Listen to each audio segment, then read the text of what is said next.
Bago natin ipagpatuloy, shoutout muna sa ating mga masugid na sumusubaybay, Crypto Gamers, Cyrus David Cortez, Julius Sancha, at Edwin Natividad.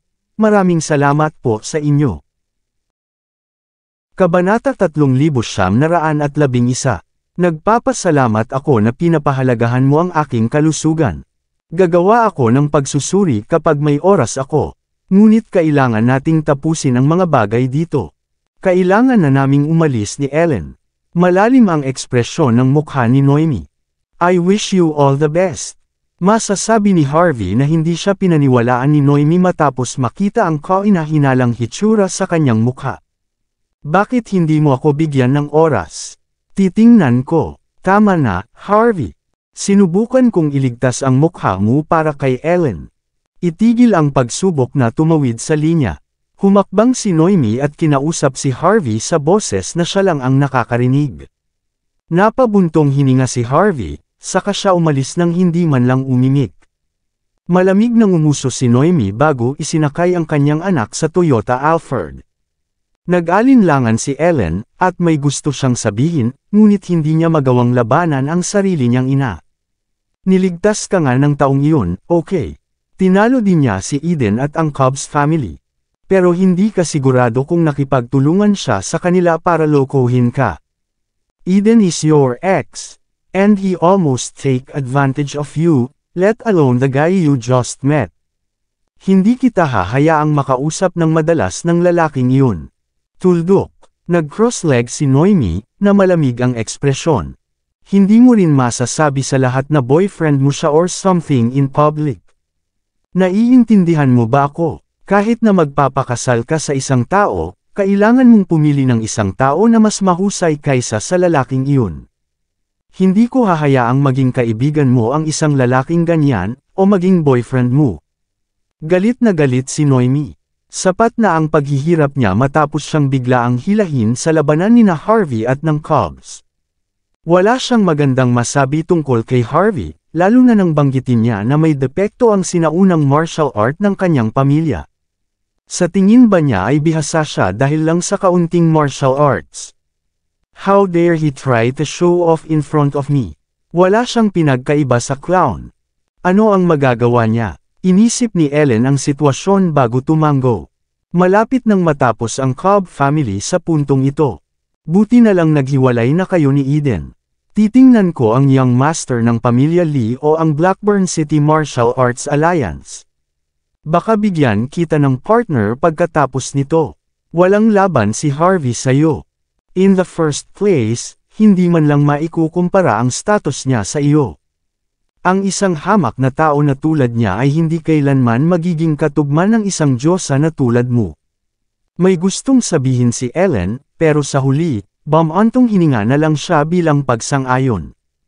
Sa oras na ito, ang kotse ay dumaan sa ospital. Malamig na tumawa si Noemi, na parang may naalala. Pupunta tayo sa ospital. Tawagan natin ang ilang mga propesyonal para makita kung talagang nasugatan ang aking mga baga.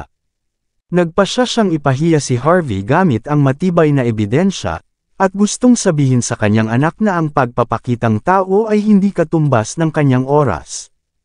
Huwag ka nang pumunta, inay. Hindi naman tayo magtatagal. Sa loob ng ospital, nagsimulang suriin ng ilang eksperto ang katawan ni Noemi. Makalipas ang kalahating oras, ang nangungunang eksperto ay tumingin kay Noemi na may kakaibang ekspresyon. Senyales ng tuberculosis, Miss Moreno. Kailangan nating harapin ito sa lalong madaling panahon. Agad na natigilan ang mukha ni Noemi. Samantala, hindi alam ni Harvey na nagpa-check up talaga si Noemi. Pagkalabas ng police station, tinawagan niya si Cathy. Pumara siya ng taxi at tinungo ang Cobb family villa. Naniniwala si Cathy na makakalabas siya, at agad niyang hiniling sa chef na maghanda ng masarap na pagkain para ipagdiwang ang kanyang pagbabalik. Ano ang susunod mong plano?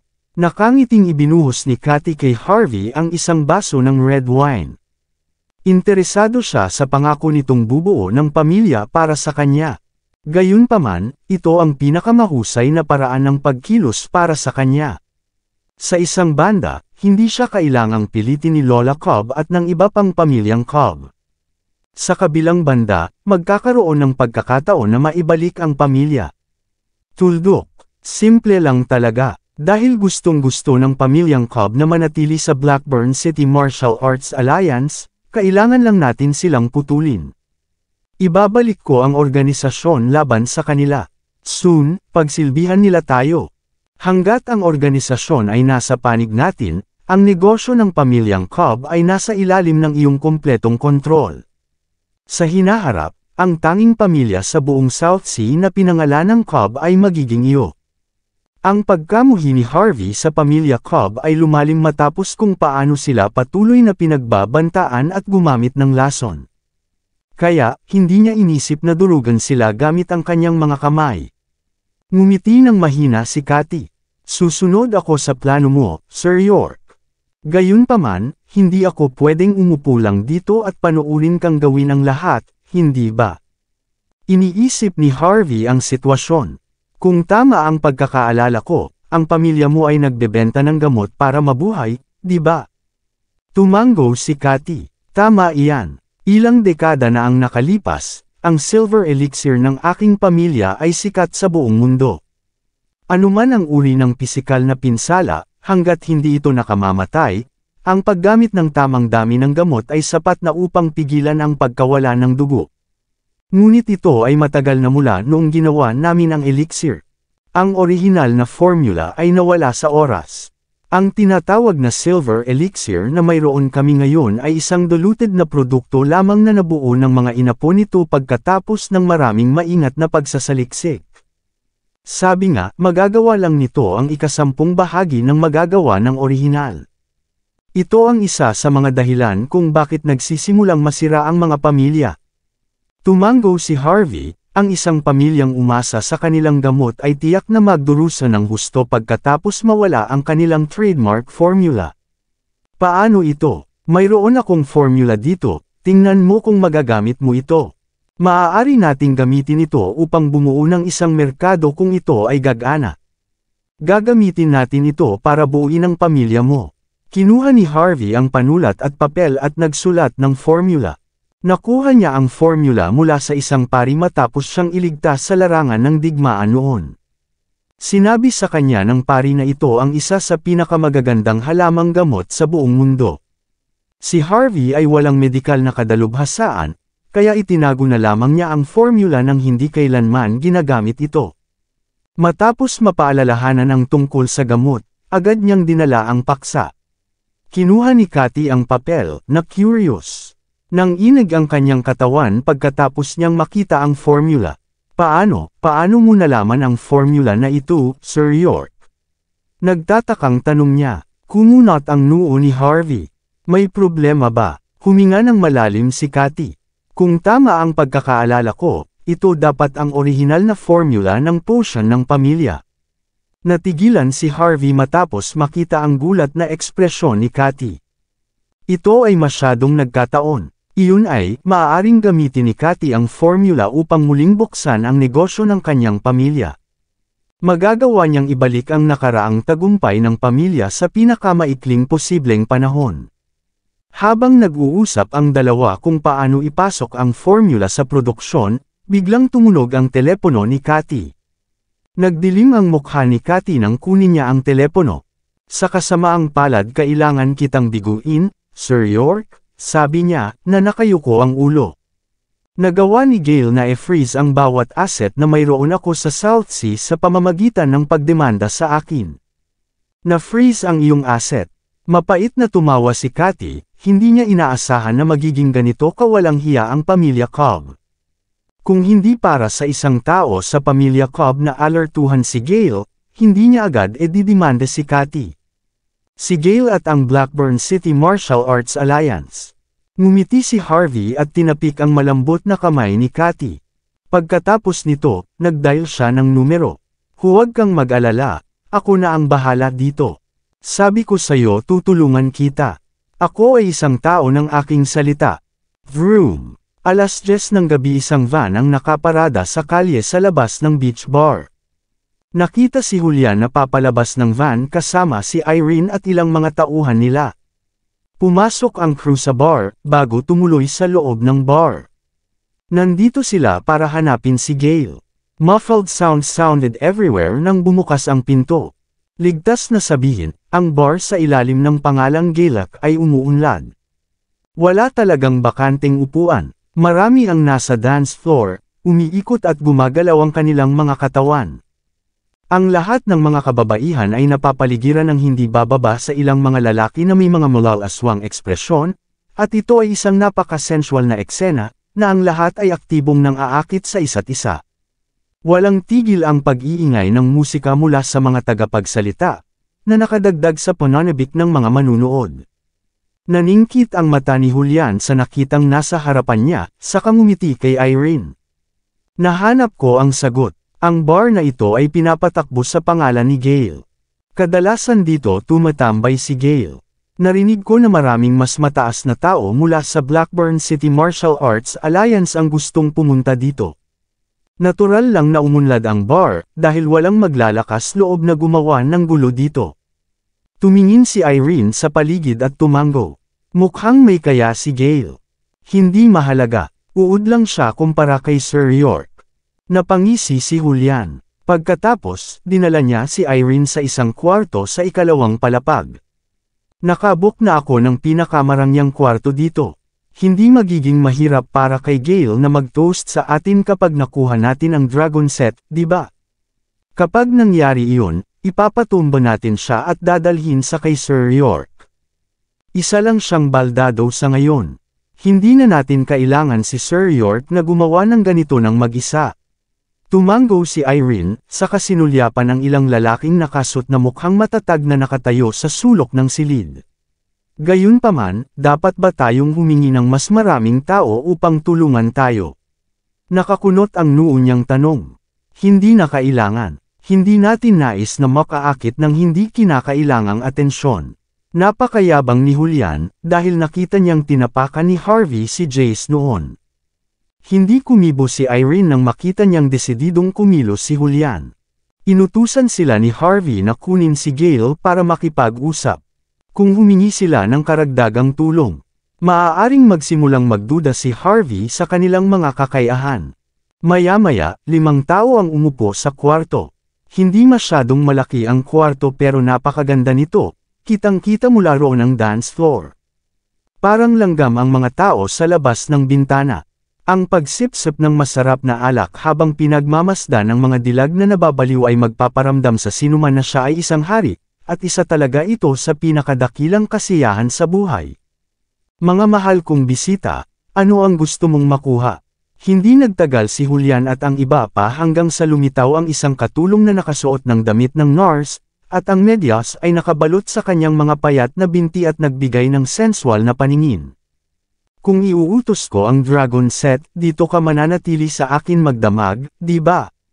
Binigyan ni Julian ang nurse ng mapang-akit na ekspresyon habang nakatitig sa paa nito. Inabot niya at pinakiramdaman ang sarili, at nagpapanggap na isang bastard playboy. Siyempre, matamis na ngumiti sa kanya ang dalaga.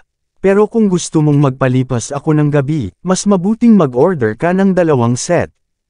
2, gawin mong 3. Dapat kang manatili sa akin ng 3 buong araw pagkatapos nito. Mabilis na ikanaway ni Julian ang kanyang kamay at pinag-cross ang kanyang mga paa, at sinulyapan si Irene. Isa pang bagay, hindi ako nirerespeto ng kapatid ko dito. Hindi siya makapaniwala na ang may-ari ng bar ay makipag-toast kahit saan ako uminom. Nag-order na ako ng 3 dragon sets. Bakit hindi lumalabas ang boss mo at magpakita ng paggalang sa akin? Agad naglabas si Julian ng isang tambak na pera at inilagay sa damit ng waiter. Nagpakita ng malamig na ekspresyon si Irene, ngunit hindi niya ito sinabi dahil alam niyang nagpapanggap lang si Julian ng ganito. Maraming salamat. Lumawak ang ngiti ng dalaga. Hindi lang ako sa iyo para sa gabi, tiyak na darating si boss upang mag-toast ng isang mapagbigay na lalaki na tulad mo. Magsusumbong ako sa kanya ngayon. Pakihintay dito. Hiniling ng katulong ang ilang tao na magdala ng 3 dragon sets bago mabilis na umalis sa lugar. Paglabas na pagkalabas niya ng kwarto, Ang mainit niyang ekspresyon ay naging malamig na malamig. Lalapit na si Gale. Paano natin ito haharapin? Nagsalin si Julian ng isang baso ng alak at ngumiti ng manipis. Ma-knockout ba natin siya? O hihilingin ba natin sa kanya na sundan tayo? Kumunot ang noo ni Irene. Mas mabuti kung hindi tayo gumawa ng anumang suntok para dito. Kahit na, natatakot akong hindi ganoon kadaling kausap si Gale. Higit pa rito, ang mga bagay ay maaaring hindi rin pumunta sa ating paraan. Kumunot ang noo ni Julian. Anong ibig mong sabihin? Ang iyong pangangatwiran ay medyo marupok. Kung alam lang ni Gale kung paano gamitin ang utak niya, hindi siya pupunta sa atin. Sumimsam si Irene ng kanyang alak. Baka kailangan natin ng isa pang ideya. Hinalo ni Julian ang likido sa kanyang baso. Wala ka pang karanasan, Irene. Kung ako yun, bam! Bago pa matapos ni Julian ang kanyang pangungusap ay bumukas na ang pinto. Maraming salamat sa lahat ng sumusubaybay. Please subscribe and follow my YouTube and Facebook channel, Pilipino Novel. Maraming salamat po. Kabanata 3915. 12 ng lalaking nakasut ang sumugod at pinalibutan ang buong silid. Isang lalaking may hawak ng golf club ang nanguna sa pag-atake. Siya ay may masakit na ekspresyon sa kanyang mukha, at ang layunin ng pagpatay ay lumabas sa kanyang katawan. Nanlamig ang mukha ni Julian. Iinom lang kami dito, damit. Ano ang sinusubukan niyong gawin dito? Ano sa tingin mo? Ang lalaking nasa harapan ay nagwagayway ng kanyang kamay, puno ng pang-aalipusta ang kanyang mukha. Nandito kami para patayin ka, syempre. Ang mga lalaki ay humakbang pasulong, na naglalayo na ihampas ang kanilang mga golf club sa hangin, magiging magulo ang buong lugar. Medyo nanghina ang katawan ni Julian pagkatapos uminom ng sobra, kaya hindi siya nakapag-react sa buong sitwasyon. Sinipa naman ni Irene ang coffee table na nasa harapan niya gamit ang mga balingkinitang binti, na nagpabagsak sa ilang lalaki. Kaagad, alam niyang nabigo ang kanilang plano. Fair na. Bam! Ang lalaking nasa harapan ay sumugod at sinipa siya sa lupa. Siya ay natural na isang dalubhasang martial artist. Si Irene ay isang bihasang manlalaban, ngunit tiyak na hindi siya kapare sa lalaki, at agad siyang pinalipad sa isang sulok ng silid, sumisigaw sa matinding paghihirap. Irene! Agad na nagbago ang ekspresyon ni Julian, at sinipa niya ang mga tao sa paligid niya sa abot ng kanyang makakaya, ngunit natamaan pa rin siya mula sa likuran ng isang lalaki na may dalang bote ng beer. Isang malakas na kalabog ang tumunog, at nagsimulang umindayog ang katawan ni Julian. Bago pa siya makatalikod ay may isa pang lalaki na agad na naghampas ng baseball bat sa kanyang tuhod dahilan para madapa siya sa sakit. Naturally, ang mga taong ito ay pawang may karanasang martial artist. Ni walang kasing lakas ng inaasahan ni Julian na mahuhulog sa bitag na tulad nito. Si Julian, Irene, at ang tatlo nilang mandirigma ay kailangang lumaban ng mahabang sandali. Nagpasuray-suray si Julian sa masikip na silid, at hindi man lang niya maiipon ang 30% ng kanyang lakas dahil sa kalasinggan niya. Hindi man lang siya makalaban ng maayos, at wala siyang ibang pagpipilian kundi ang umatras. Sino ka? Anong gusto mo? Kami ay pinarangalan ng mga panauhin sa bar. Hindi mo magagawa ito sa amin. Kagalang-galang na panauhin. Sinabi sa amin ito ni Young Master Padlo, at gusto niyang ibagsak namin ang bawat isang tao mula sa Country H na naghahanap sa kanya. Naturally, walang pakialam ang nangungunang lalaki sa tinaguriang pinarangalan na panauhin. Pagkatapos ay ipinatawag niya ang isang dosina ng kanyang mga tauhan sa silid. Nagpumiglas si Julian at ang iba pa, nagawang ibagsak ni Julian ang ilang dosenang tao matapos dumaan sa kanya ang energy surge. Gayunpaman, siya ay tinamaan pa rin ng isang golf club at hindi makalaban sa napakaraming numero. Maya-maya pa ay nagsalita na ang mga lalaki na binugbog si Julian.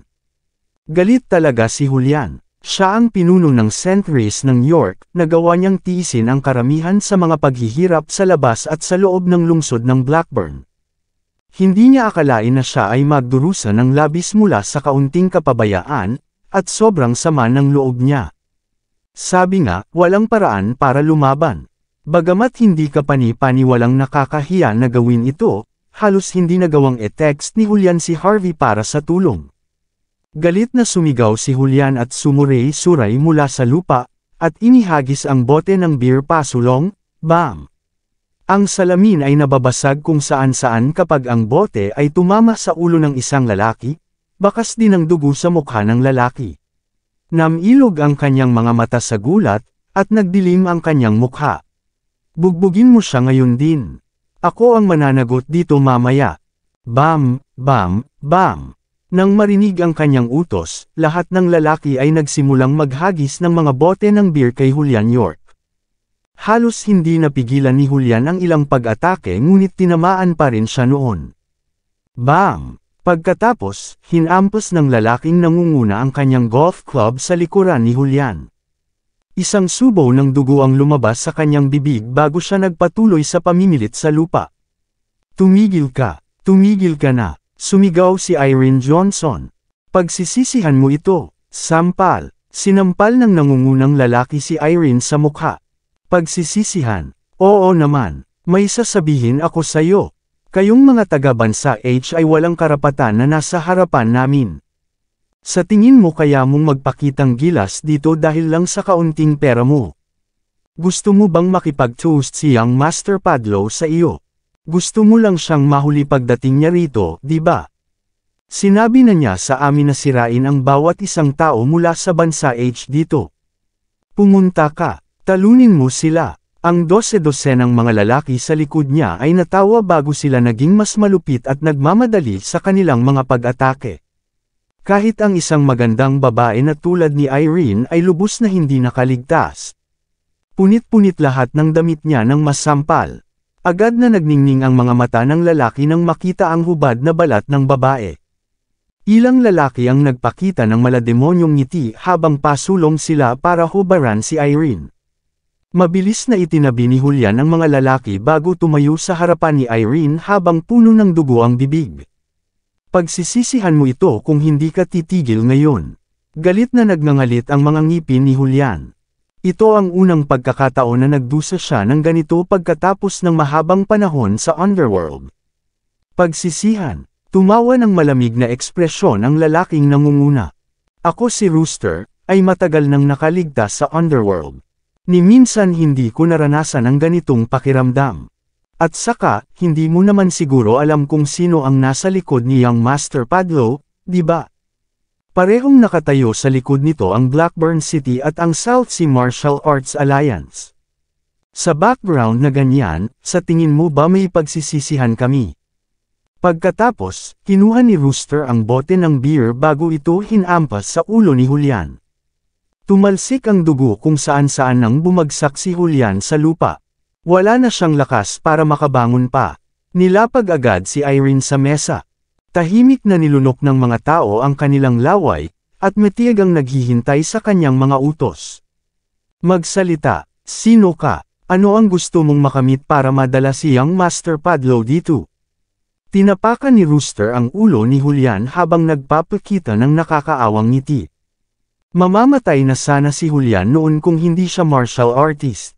Ganoon pa man, nagngangalit siya ng ilang beses bumulwak ang dugo sa kanyang bibig. Narinig ko na si Young Master Padlo ang may-ari ng bar at napaka-impluential dito. Kaya gusto kong makipag-toast sa kanya dahil sa pagpapakita niya sa harap ng aking ginang. Iyon lang. Patuloy na tinatapakan ni Rooster ang mukha ni Julian. Sa tingin mo tanga ako? Sa tingin mo ba maniniwala lang ako sa lahat ng sasabihin mo? Bibigyan kita ng huling pagkakataon. Sabihin mo sa akin kung sino ka at bakit ka pumunta dito. Kung hindi, tuturuan kita ng leksyon sa pamamagitan ng paggawa ng mga tauhan ko at magkakaroon ako ng pagkakataon na makipaglaro sa asong ito. Dinilaan ni Rooster ang tuyong labi bago tumingin sa magandang mukha ni Irene na may kasamang evil smile. Kanina pa siya naaakit kay Irene. Nagtagas ang ngipin ni Julian. Anong klase kang lalaki, bakla? Labanan mo ang isang taong kasing laki mo. Bakit ako dapat? Hindi rin ako interesado sa iyo. Mapanghamak na yumuko si Rooster at tinapik ang mukha ni Julian York bago tinanggal ang kanyang sinturon. Ang ganda-ganda ng babae mo. May inosenteng katawan at ekspresyon sa mukha niya. Gustong-gusto ko ito. Dahil mahalaga siya sa iyo, gagawin ko ito sa harap mo para sabay kayong manood. Lumakad pa sulong si Rooster na may kasamang ngiti bago sinenyasan ang mga lalaki na buhati nila ang puwete ni Irene Johnson. Labas! Lahat kayo! Nagpatuloy si Irene sa pagpupumiglas. Lahat kayong lumalabag sa batas. Hindi ka makakatakas dito. Pinunit ni Rooster ang itim na Balenciaga na medyas ni Irene na may malademonyong ngiti. Mamamatay akong masaya kung nasa ilalim ako ng piraso ng karne na ito. Bam! Nang tatanggalin na ng mga lalaki ang kanilang sinturon, muling bumukas ang pinto. Mabilis na humakbang ang isang figure. Bam! Bam! Bam! Agad na pinalipad ang ilang lalaki sa harap ng pinto. Ni hindi sila makapag-react sa sitwasyon noon. Nakita si Harvey York na naglalakad pa pasok bago niya sinampal ang 3 pang lalaki. Oh! Umalangaw-ngaw ang sigaw ng sakit bago lumipad ang mga lalaki sa dingding at nawalan ng malay. Ni hindi nila magawang tumayo sa puntong iyon. Kasabay nito, maramdaman ang pagpatay sa buong silid. Naramdaman agad ng lahat ang lamig sa kanilang dugo. Bam! Bam! Bam! Kalmadong humakbang si Harvey sa paghampas at pagsipa ng mga tao. Ang mga malalakas na lalaki ay bumulwak ng dugo habang sila ay lumilipad sa himpapawid o humahagulgol sa paghihirap sa lupa. Hindi naman sila patay, pero umaasa talaga sila. Bahagyang nagbago ang ekspresyon ni Rooster matapos makitang lumitaw si Harvey. Kawili-wili, paulit-ulit lang ang mga tao para manggulo dito. Sigaw ni Rooster, at tumawa ng malakas. Ituloy mo, ibagsak mo siya. Nagkatinginan ang natitirang mga lalaki bago nila itinaas ang kanilang mga upuan, bote ng beer, at mga golf club habang umaarangkada sila. Si Harvey ay mukhang walang pakialam nang makita niya ang mga lalaking umaakay sa kanya. Mahinahon siyang naglakad patungo kina Julian at Irene sa kabila ng agarang panganib. 12-12 ng mga lalaki ang ganap na nakapalibot sa kanya. Sir York, tingnan mo. Sigaw ni Julian at Irene ng likas. Isang matamis na ngiti ang ipinakita ni Harvey bago casual na hinawakan ang braso ng isang lalaki at inindayog ito sa karamihan. Pagkatapos, ibinaba ni Harvey ang likod ng kanyang palad sa lalaking nasa likuran niya, pinaikot ang ulo ng lalaki bago siya pinalipad. Ang mga galaw ni Harvey ay hindi mabilis, ngunit maliksi. Ang mga tao ay lumilipad sa buong lugar o nakahiga sa lupa, paralisado. Sapat na ang mga simpleng galaw niya para tuluyang mangibabaw sa lahat dito. Umalangaw-ngaw ang hiyawan ng sakit habang tumalsik ang dugo kung saan-saan. Nanginginig ang mga mata ni Rooster habang nagngangalit ang kanyang mga ngipin. Ibagsak mo siya! Ibagsak mo siya! Ang dalawang eksperto na nahulog sa likuran ay sumugod ng may mga punyal sa kanilang mga kamay, handang patayin kaagad si Harvey. Inabot ni Harvey at hinawakan sa leeg ang isang eksperto bago ito ibinato sa isa pang eksperto. Oh! Umalangaw-ngaw ang mga daing ng sakit nang iuntog ang dalawa sa isang sulok ng silid bago sila kumikibot ng hindi mapigilan.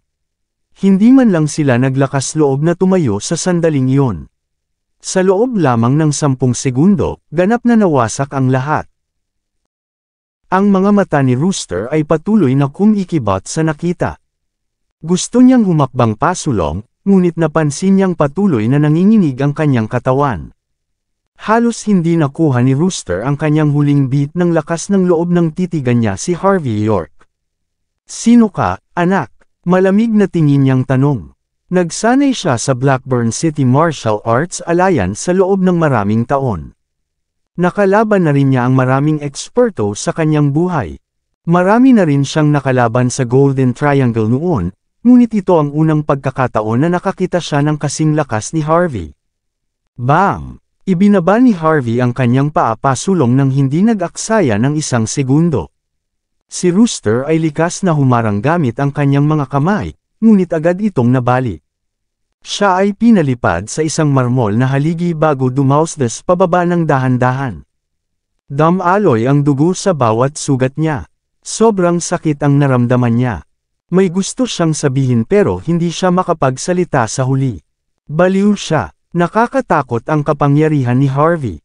Ang mga tao ay hindi man lang nang ahas na salubungin ang kanyang mga mata. Ito ay isang pangunahing halimbawa ng pagiging ganap na walang talo. Ang aura ni Harvey ay ganap na nagpatahimik sa buong lugar.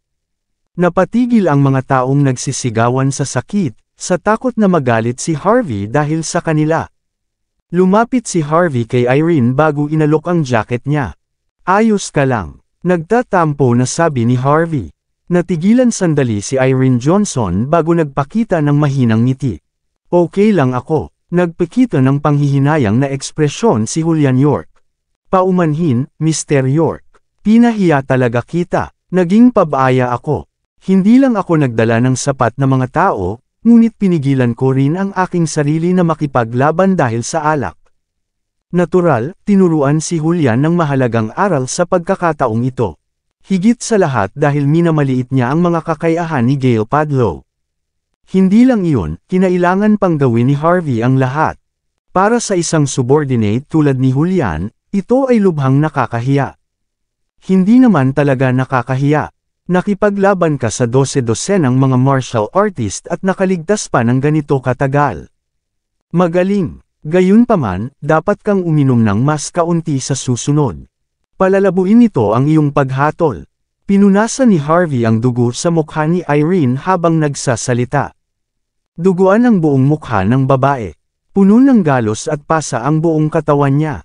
Kung hindi dumating si Harvey sa lalong madaling panahon, walang nagsasabi kung ano ang mangyayari sa kanya. Huwag kang mag-alala. Ibabalik ko ito para sa iyo. Matapos matiyak na walang malubhang na sugatan, hinayla ni Harvey si Rooster sa lupa. Dalhin mo si Gail dito ngayon. Pinikit ni Rooster ang kanyang mga mata na may nakakatakot na ekspresyon sa kanyang mukha. Kilala mo kung sino si Young Master Padlow, pero nandito ka pa rin na nagdudulot ng gulo. Mamamatay ka. Sampal. Itinapat ni Harvey ang likod ng kanyang kamay sa mukha ni Rooster nang walang pag-aalinlangan. Galit na galit si Rooster. Ikaw. Sinampal ulit ni Harvey si Rooster sa mukha. Tawagan mo siya. Sino dito ang gumagawa ng kaguluhan sa teritoryo ko? Wala ba akong respeto dito o ano? Panay ang tunog ng mga yabag mula sa labas habang sinasampal si Rooster. Isang matandang lalaki at isang binata ang nakitang naglalakad sa loob kasama ang isang dosina o higit pang mga tao sa paligid nila. Si Gail iyon at ang isang taong kamukha niya. Ang taong iyon ay walang iba kundi ang representante na pinuno ng Blackburn City Martial Arts Alliance, si Red Padlow mismo. Hindi masyadong makita ni Gail ang mukha ni Harvey sa dilim. 12-dosenang lalaking nakahandusay lang sa lupa ang nakikita niya, na paralisado.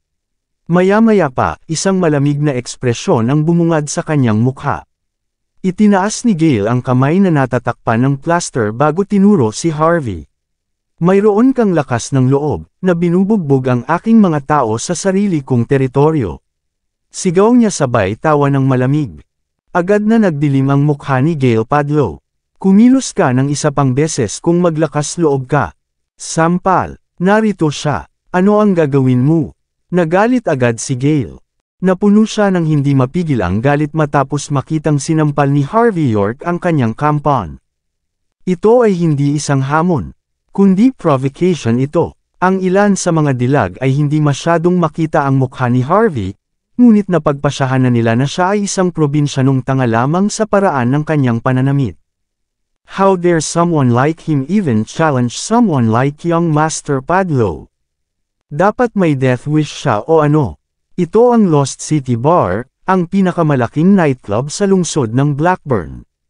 Si Gail ay may suporta ng Blackburn City Martial Arts Alliance at ng South Ocean Martial Arts Alliance. How dare a country bumpkin even try to fight someone like that? Anong biro? Hindi kahit na sa mga pelikula ay nakasulat ng ganito. Kahit na ang mga nobela ay hindi maaaring isulat ng ganito. Hinampas ni Harvey ang ulo ni Rooster sa lupa bago siya sinipa sa ulo. Nandito ako para gawin lahat ng gusto ko. Baliw ka. Humakbang si Gail bago sinenyasan ng kanyang mga tagasunod na buksan ang mga ilaw. Isang malamig na tingin ang lumitaw sa kanyang mukha nang maging malinaw na ang lahat sa araw. Ikaw na naman. Sige, hindi ko ini-expect na ibabalik kita dito ng ganoon kadali. Mahilig ka lang maglaro ng apoy, di ba? Isang mapait na ngiti ang ipinakita ni Gale. Dapat may death wish ka o ano? Bakit mo ako pinipilit na kalabanin? Pinaplano kong harapin si Katy Cobb na iyon bago ito dumating para sa iyo. Pero hindi ko ini-expect na ganito ka lang susulpot sa pinto ko. Malamig na pinaningkitan ni Rhett si Harvey. Napagtanto niya na ang lalaking nasa harapan ay ang nagpilay sa kanyang mahal na anak. Tiningnan ni Harvey si Gale saglit. Hinahanap mo ako. Gusto mong lumuhod. Lumuhod ka dito. Natigilan ang mga dilag nang makita nila ang maluwag na ekspresyon sa mukha ni Harvey bago sila tumawa nang may takip ang kanilang mga bibig. Sila ay mga taong may karanasan. Makakakita sila ng maraming hangal at mayabang na tao sa kanilang buhay. Pero first time nilang makakita ng probinsyano na walang background na nagpapakita sa harap ni Gale at Rhett. Siya ay ganap na baliw. Walang pag-iisip ng dalawang beses, ang mga dilag ay nagbuhos ng kanilang sariling mga baso ng alak. Hawak nila ang kanilang mga baso habang nakatitig kay Harvey, at naghihintay na panuorin ang palabas habang humihigop sila ng kanilang alak. Pagkatapos ng lahat, ang pag-iisip tungkol dito ay napakakaaya-aya para sa kanila. Malinaw, naniniwala silang magdurusa si Harvey. Sa tingin mo ba nakakabilib ka, Harvey? Hamalakhak si Gale. Palagi namang may mas magaling sa iyo dito, Harvey. Ilang sandali pa, tumingin si Gale kay Rhett na may mapait na ngiti. Ito ang bastos na nagbali ng aking kamay, ama. Kailangan mong sirain ito para sa akin. Nagningning ang mga mata ng magandang babae matapos marinig ang mga salita ni Gale. Si Rhett ang deputy leader ng Blackburn City Martial Arts Alliance. Expert talaga siya. Ang isang manlalaban na may kalibre ay hindi kikilos kung kailan niya gusto. Tuturuan niya ng leksyon ang stupid country bumpkin na ito. Magiging mabuti ito. Kabanata 3920. Casual na tumango si Rhett Padlow matapos marinig ang sinabi ng kanyang anak. Humakbang siya pasulong bago tinitigan ng masama si Harvey York. Kinuha niya ang tabako na dala ni Gale Padlow bago ito sinindihan. Pagkatapos nagbuga ng usok, tinitigan niya si Harvey at tinanong, kaya ikaw ang nanakit sa anak ko. Dahil ikaw mismo ay isang karakter, lumuhod ka, at humingi ng tawad, at tawagin akong ama. Pagkatapos nito, basagin mo ang iyong mga kamay. Tama, iwan mo ang babaeng iyon dito para makipaglaro sa akin at sa anak ko. Kung gayon ay pakakawalan kita sa pananakit sa aking anak. Kung hindi, lulunurin kita sa mapahamak na karagatan ngayong gabi. Higit na mas mayabang si Rhett kaysa sa kanyang anak.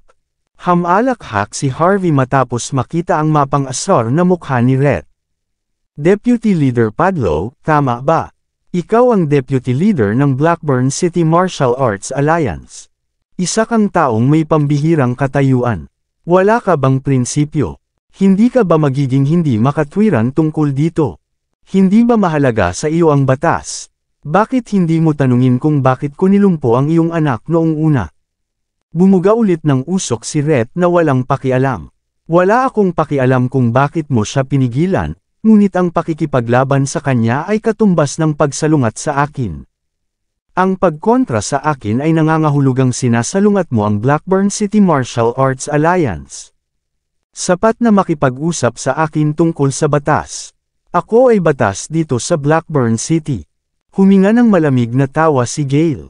Maswerte ka sa huling beses na nakita mo si Katy Cobb sa ospital, Harvey. Pinananatili kitang buhay para sa Cobbs. Ngunit ngayong nandito na ang tatay ko, kahit ang pamilya Cobb ay wala nang magagawa tungkol dito. At saka, lumaban ka na sa buong pamilya. Kung pupunta si Katy dito, pipilitin ko siyang ibaba. May mapaglarong ekspresyon ang mukha ni Gale sa mga sandaling ito. Ang yabang niya na parang nahihiya siya kanina. Matapos makita si Harvey dito, hindi siya titigil para bayaran si Harvey sa kanyang ginawa. No wonder ang yabang niya. Tutal ginagamit lang niya ang pamilya Cobb para magpakitang gilas. Ang lalaking ito ay walang pinagkaiba sa isang walang kwentang basura. Ikinaway ni Harvey ang kanyang kamay, sinenyasan sina Julian York at Irene Johnson na umatras. Narinig ko na nagpunta ka para edemanda si Cathy at pina-freeze ang kanyang mga ari-arian sa South Seas, Gale. Binigyan ka ng mga cub ng direksyon para dyan, hindi ba? Kakagawa ko lang kaninang hapon. Alam mo na yun, bulalas ni Gale sa mayabang na tono. Mukhang may something ka sa asong iyon. Ipinangako nila sa akin na kung mabangkaruti ko si Cathy ay magiging madali para sa akin na kontrolin siya pagkatapos nito. Malapit ka nang mamatay. Mapapahawak sa kamay ko ang babaeng iyon kapag nangyari iyon. Lalaruin ko siya ng 1,000,000 beses. Pagkatapos, ipapadala ko ito sa palasyo ng kasino para tangkilikin ng mga tao. You can't even come once, let alone 1,000,000 times, mahinahong sagot ni Harvey. Hindi ka rin magkakaroon ng pagkakataon para dyan. Nagpakita ng malamig na ekspresyon si Gale. Magpakitang tao ka pa, makikita natin kung paano ka mamatay sa lalong madaling panahon. Pagkatapos, napaggiling ang mga ngipin si Gale. Dapat mong sirain ito, ama. Patayin siya, bigyan mo ako ng hustisya. Gusto kong maging impyerno ang buhay niya.